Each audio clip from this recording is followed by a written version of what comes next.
So Manzoor Saab, you're Executive Director of IMRC, which has been active in India for last 30 years, providing relief and charities and also legal work. You just returned from Assam, which was a few months ago, saw a lot of violence. So can you talk about the situation currently there on the ground? Yes, inshallah, I will try to explain the situation the way I understand it. I visited there in beginning of September and visited Guwahati. Main purpose of the visit was to see the legal work in Assam, which was lacking previously. IMRC did provide some relief work immediately. When riot started in July, happened to be in Ramadan time, and there were, as you know, there were reports of hundreds and thousands of people without food or water in month of Ramadan. IMRC, to our knowledge, was the only organization responded within 24 hours, and we were able to help feed and clothe few people, a few thousand people actually, and we spent about $50,000 immediately on the food and shelter. While this work is going on, we immediately started the process of legal work. And in India, all the legal work depend on the first incident report. And in our experience in last 20 years in Assam, over 1 million people have been made refugees and thousands have died, but there has been no action, no justice has been done. Neither the culprits or those who have committed crimes and killing were punished, nor the proper compensation was given.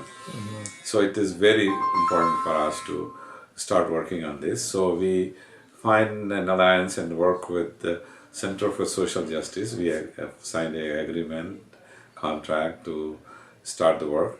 Local organizations were doing a lot of work, like Jamiat Ulama Hind has taken the major role in both the relief as well as legal work. And also Markazul Marif, a local Assamese organization, which is headed by Badruddin Ajmal Saab. They are doing a commendable job. But nonetheless, the problem is huge for any organization with 500,000 refugees. About 400,000 are in camp, 450,000 according to the government figure. There are 350 camps, and out of that, 75% are Muslims and about 25% So are situation is still pretty grim there. So today you had a meeting with State Department officials. So what did you tell them, and what happened in that meeting? The purpose of this meeting was twofold. One is to bring our own Indian and Muslims organization in America to get first-hand information, which we felt that in America these organizations were not giving or providing enough information. For example, like Islamic Society of North America, Muslim Public Affairs Council, and Islamic Relief. These are the mainstream organizations. Yet the question of Muslims in India is back burner. Very little is known about it. Nobody talks about it. Like problem doesn't exist. So that's why this is for on our side.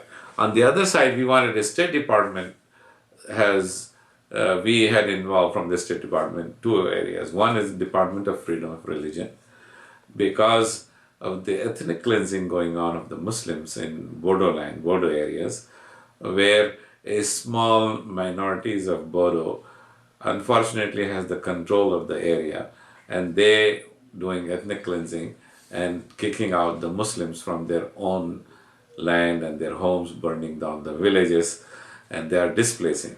They are refugees in their own country. That's a tragedy. Yet nobody talks about it. nobody writes about it. And successfully, these people have given the propaganda or misnomer, like these are Bangladeshi Muslims who have come from Bangladesh. So, what were your demands from the state government, and what did you ask them to do to help with this? First, we want State Department to document it, pay attention to this thing. And the second thing is they should issue a release on situation in Assam, about more than 100 people killed officially and 500,000 displaced. The second thing is we want State Department to have a dialogue with the Indian officials. When they have a high-level meeting, this issue should be brought up. Because when you have 1 million refugees, it's going to be a problem for someone, somewhere, sometime. It may be anywhere. So it is better to deal with this where it can be.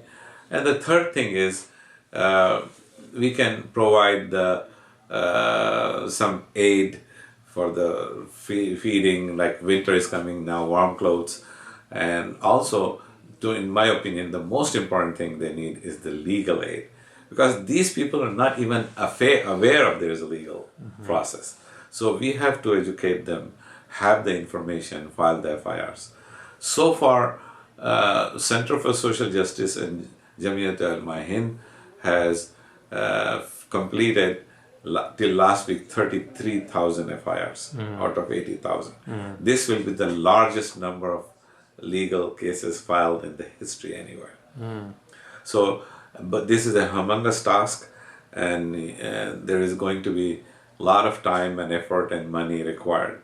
So we wanted to mobilize that and bring awareness to our community, and also the State Department to see what it can be done within the bounds of the law, of the national and international law.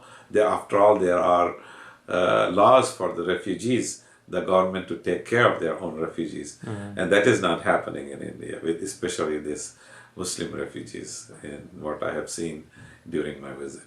Okay, thank you, Manzoor Sahab.